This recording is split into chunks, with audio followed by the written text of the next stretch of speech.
গেল ১৩ জুন ভোরে ইরানে ভয়াবহ হামলা শুরু করে ইসরায়েল।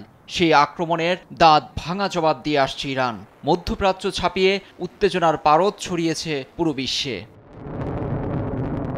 পাল্টাপাল্টি লড়াইয়ের পর এবার সময় এসেছে শান্তিতে ফেরার। ইরান ইসরায়েল পূর্ণাঙ্গ যুদ্ধবিরতিতে সম্মতি হয়েছে দাবি করে সামাজিক মাধ্যম ট্রুথ সোশ্যালে ঘোষণা দিয়েছেন মার্কিন প্রেসিডেন্ট ডোনাল্ড ট্রাম্প। জানান, এই যুদ্ধবিরতি সংঘাত অবসানের পথে নিয়ে যাবে।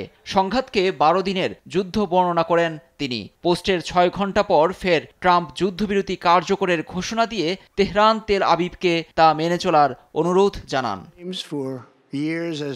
জীবনের সব আয়োজন এখানে একসাথে।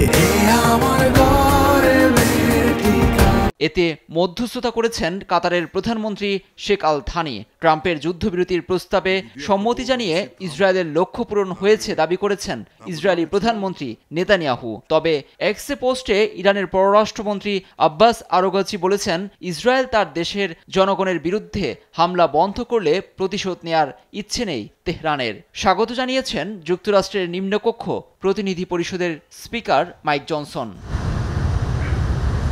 এ অবস্থায় কিছুটা স্বস্তিতে ফিরছে মধ্যপ্রাচ্যে। ১২ ঘন্টা পর নিজ দেশের আকাশপথ খুলে দিয়েছে কাতার। একই পথে হেঁটেছে কুয়েত ও বাহরাইনও। গত ১৩ জুন থেকে ইরান ইসরায়েলের পাল্টাপাল্টি লড়াইয়ে উভয় পক্ষেরই প্রাণ হারিয়েছেন কয়েকশো মানুষ। লুৎফর কবির, নিউজ ডেস্ক, দেশ টিভি।